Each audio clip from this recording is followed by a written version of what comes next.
कहानी की शुरुआत अमेज़न के घने जंगलों के ऊपर उड़ते हुए एक प्लेन से होती है, जहां हमारी मेन कैरेक्टर जिसका नाम जस्टिन था, वह अपने दोस्तों के साथ शांति से बैठकर घर लौट रही थी कि तभी अचानक उनके प्लेन पर किसी अनजान चीज ने हमला कर दिया, जिससे प्लेन का कंट्रोल पूरी तरह बिगड़ गया और वह ऊंचाई से नीचे गिरने लगा। कुछ ही सेकंड में प्लेन सीधे अमेज़न के घने जंगलों से जा टकराया। भयानक टक्कर के साथ प्लेन का पिछला हिस्सा टूटकर अलग हो गया और एक लड़की तेजी से उड़कर बाहर जा गिरी। जैसे जैसे प्लेन नीचे पहुंचता गया, वैसे वैसे कई सारे लोग एक एक करके बाहर उड़ते चले गए। ये देखकर प्लेन के अंदर चीख पुकार मच गई। तभी अचानक प्लेन लड़खड़ाते हुए जंगल के बीचों बीच लैंड कर गया। हादसा इतना भयानक था कि टहनियां पायलट को चीरते हुए आर पार निकल गई। एक लड़की तो अपनी सीट पर ही मर चुकी थी। बाकी लोग डर के मारे तुरंत प्लेन से बाहर निकल आए, लेकिन मुसीबत यहीं खत्म नहीं हुई। जैसे ही वे लोग नीचे उतरे, तभी एक स्टूडेंट का सिर घूमते हुए पंखे की चपेट में आ गया। इस अफरा तफरी में उनका जीपीएस ट्रैकर भी कहीं खो गया, जिससे वे लोग अब जंगल के बिल्कुल बीचों बीच फंस गए। यहाँ मोबाइल फोन पूरी तरह बेकार थे, क्योंकि यहाँ कोई सिग्नल नहीं मिल रहा था। इस वजह से वे बाहर किसी को मदद का मैसेज भी नहीं भेज सकते थे। ऊपर से जिस स्पॉन्सर को इस इलाके की सबसे ज्यादा जानकारी थी, वह भी अब जंगल में पड़ी एक लाश बन चुका था। हालांकि असली खौफनाक कहानी तो अब शुरू होने वाली थी। अचानक हार्वे को जंगल की तरफ से अजीब सी आवाजें सुनाई दी। ध्यान से सुनने पर उसे एहसास हुआ कि ये आवाजें आसपास रहने वाले जनजातीय लोगों की थी। उसे लगा अगर वे लोग मदद कर दें तो सब नदी के रास्ते वापस कैंप तक पहुंच सकते हैं और वहां से उन्हें मदद मिल सकती है। लेकिन समस्या यह थी कि उन आदिवासियों को हिंदी का एक शब्द भी समझ नहीं आया। नतीजा यह हुआ कि उन्होंने उन पर सीधे हमला कर दिया।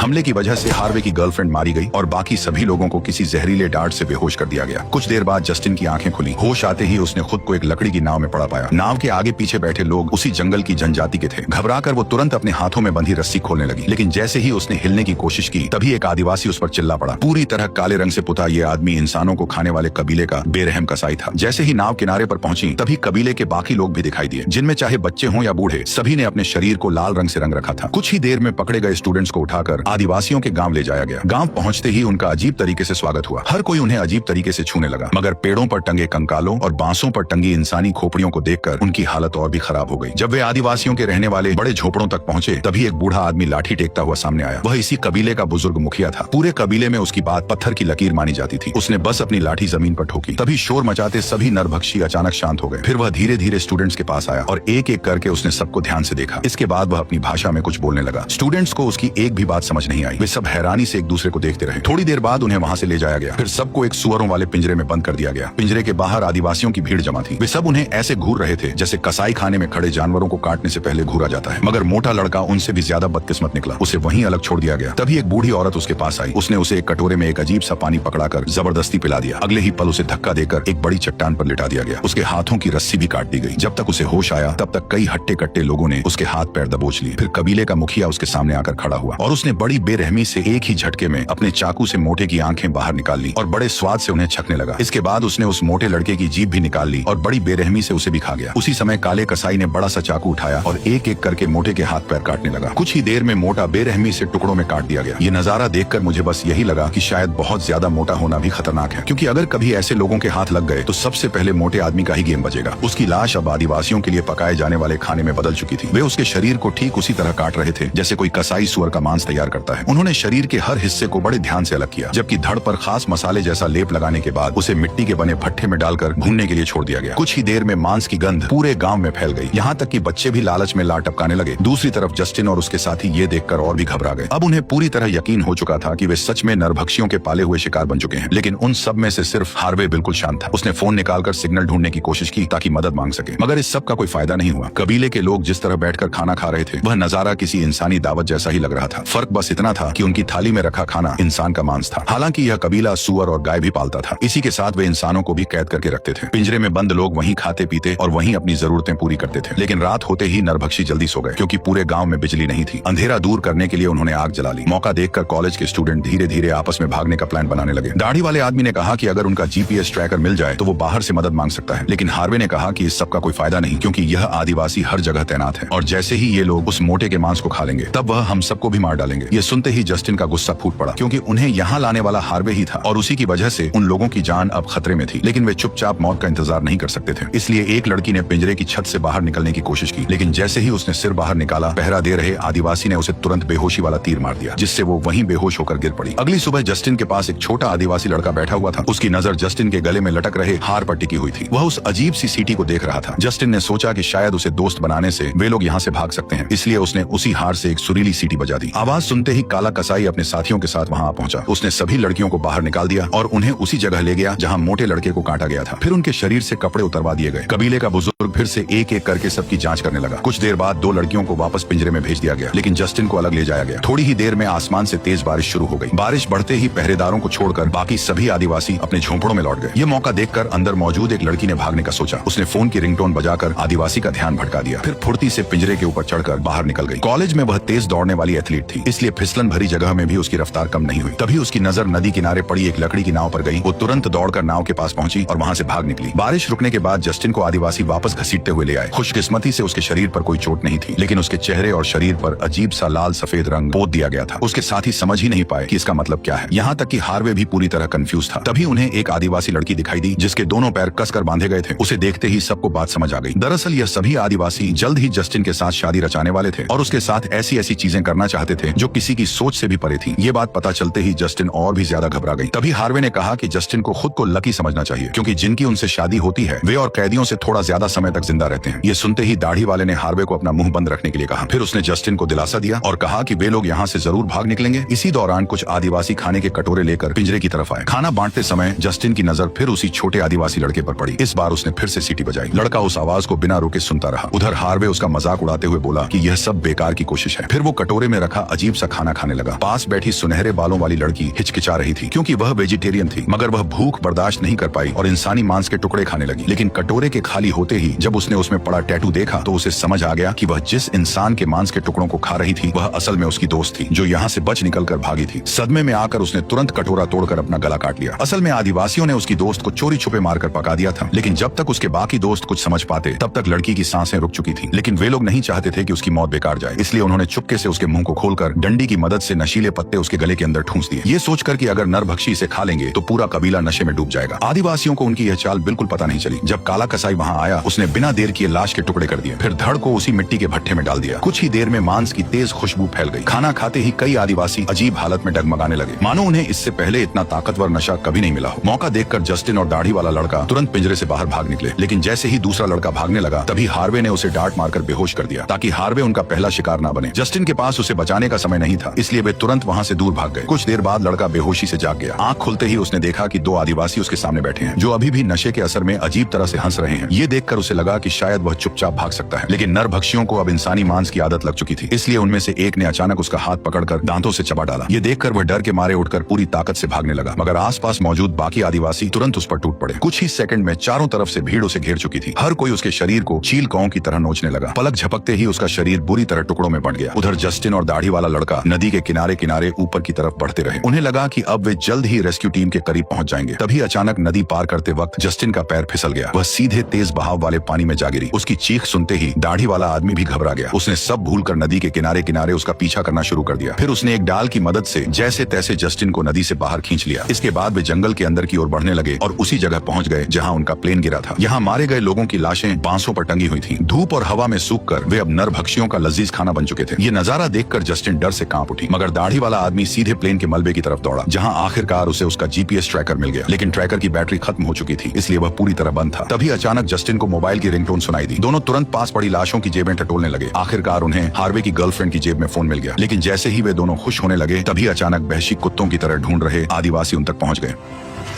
इतनी मेहनत से भागने के बाद भी उन्हें फिर से पकड़ लिया गया। आदिवासी औरतें जस्टिन को शादी के लिए तैयार करने लगी, जबकि दाढ़ी वाले आदमी को एक लकड़ी के खंभे से कसकर बांध दिया गया। फिर काले कसाई ने उसे सबसे बेरहम सजा दी। यह सजा किसी जिंदा मौत से कम नहीं थी। उसने सबसे पहले उसके शरीर की सारी हड्डियां तोड़ दी, फिर उसके पूरे शरीर पर हरे रंग की चिपचिपी मिट्टी लगा दी। उस मिट्टी की मीठी गंध ने आसपास की चींटियों को उसकी ओर खींच लिया। कुछ ही देर में सैकड़ों चींटियां खंभे पर चढ़कर उसके शरीर पर फैल गईं। वे उसकी चमड़ी को बेरहमी से काटने लगी। दर्द से वह लगातार चीखता रहा। उधर जस्टिन को शादी के लिए तैयार कर दिया गया। तभी कबीले का बुजुर्ग हाथ में छोटा सा चाकू लेकर उसके सामने आया। वो रस्में शुरू करने ही वाला था कि तभी अचानक बाहर से आदिवासियों की जोरदार चीख सुनाई दी। ये आवाज सुनते ही बुजुर्ग ने तुरंत रस्म रोक दी। उसी समय एक आदिवासी दौड़ता हुआ आया। उसके हाथ में किसी इंसान का कटा हुआ सिर था। असल में जंगल में रेस्क्यू टीम पहुंच चुकी थी। इसका मतलब नरभक्षियों के लिए नया शिकार खुद चलकर आ गया था। यह खबर मिलते ही कबीले के मुखिया ने तुरंत शिकार पर निकलने का हुक्म दिया। कुछ ही देर में पूरा गांव खाली हो गया। वहां सिर्फ कुछ बच्चे और औरतें बची थी। इन्हीं में वह छोटा आदिवासी लड़का भी था जिसने जस्टिन से सीटी सुनी थी। मौका देखकर उसी लड़के ने जस्टिन को चुपचाप आजाद कर दिया। भागते समय जस्टिन दाढ़ी वाले आदमी को भी छुड़ाने की कोशिश करने लगी, लेकिन आदमी ने उसे रोककर तुरंत फोन लेकर यहाँ से भागने को कहा। पर जस्टिन उसे छोड़कर नहीं जाना चाहती थी। तभी अचानक उस आदिवासी बच्चे ने आदमी को बेहोश किया और अगले ही पल उसका गला काट दिया। इस तरह उसकी एक दर्दनाक मौत हो गई। जस्टिन यह सब देखकर टूट गई, पर फिर भी उसके यहाँ रुकने का कोई मतलब नहीं था। जैसे ही वह भागने लगी, पिंजरे में बंद हार्वे ने उसे अपने साथ ले चलने को कहा, लेकिन जस्टिन उस धोखेबाज को वहीं छोड़कर आगे बढ़ गई। छोटा आदिवासी लड़का उसे रास्ता दिखाते हुए कबीले से काफी दूर ले आया। उसकी मदद से जस्टिन जल्द ही जंगल से बाहर निकलने वाली थी, पर जाने से पहले उसने अपना छोटा सा सीटी वाला हार उस बच्चे को तोहफे में दे दिया। लेकिन नदी पार करते वक्त कबीले के लोगों ने उसे देख लिया। इसी दौरान उन्हें वहाँ एक जैगुआर भी दिखाई दिया। कबीले के लोग इस जानवर को शुभ मानते थे। जब उन्होंने देखा कि जैगुआर ने जस्टिन पर हमला नहीं किया, तो उन्होंने जैगुआर का इशारा मानकर जस्टिन का पीछा नहीं किया। नदी के दूसरी तरफ पहुंचते ही जस्टिन को एक भयानक मुठभेड़ दिखाई दी। नरभक्षी और रेस्क्यू टीम आमने सामने लड़ रहे थे, लेकिन हथियारों के मामले में टीम कहीं ज्यादा ताकतवर थी। नतीजा यह हुआ कि आदिवासी भारी संख्या में मारे जाने लगे। जस्टिन गलती से इसी गोलीबारी के बीच पहुंच गई। मरे हुए आदिवासियों को देखकर उसके दिमाग में अचानक एक आइडिया आया। उसने तुरंत अपना फोन निकाल लिया और उन रेस्क्यू टीम के सामने पहुंच गई। उसने यकीन दिलाया कि वह इन आदिवासियों में से नहीं है, इसलिए कोई भी उस पर गोली न चलाए। मोबाइल हाथ में देखते ही कमांडर ने तुरंत उसे सिक्योरिटी टीम की ओर बुला लिया। आखिरकार सैनिकों ने आदिवासियों पर हमला रोक दिया, लेकिन हेलीकॉप्टर में चढ़ने से पहले एक आदमी ने उससे पूछा कि क्या कोई और भी जिंदा बचा है। तब जस्टिन ने हिचकिचाते हुए साफ साफ कह दिया कि केवल वही जिंदा बची है और बाकी सब मारे गए। इसके बाद उसे सुरक्षित उसके घर वापस भेज दिया गया। वही हार्वे हमेशा के लिए उसी नरभक्षी कबीले के बीच में छूट गया। जल्द ही जस्टिन की इस खतरनाक प्लेन क्रैश में बच निकलने की खबर पूरी दुनिया में फैल गई और रातों रात वो फेमस हो गई। लेकिन उसने कभी नहीं बताया कि उसके साथियों की मौत प्लेन क्रैश से नहीं बल्कि आदिवासियों की वजह से हुई थी। बल्कि उसने दुनिया को यही बताया कि अगर उन आदिवासियों की मदद नहीं मिलती तो वह प्लेन क्रैश के बाद अमेज़न के जंगल में मर चुकी होती। वो यह सब इसलिए कर रही थी ताकि आदिवासियों की पीढ़ी विलुप्त न हो जाए। इंटरव्यू के बाद जब जस्टिन सोने वाली थी, तभी उसे हार्वे की बहन का फोन आया। उसने बताया कि सैटेलाइट तस्वीरों में उसे एक आदमी दिखाई दिया है। उस आदमी का पूरा शरीर काले रंग से रंगा हुआ था और उसकी शक्ल हार्वे से मिलती जुलती थी। इसका मतलब साफ था कि हार्वे अब नरभक्षी कबीले का नया काला कसाई बन चुका है। और इसी सस्पेंस पर आकर यह शानदार मूवी खत्म हो गई।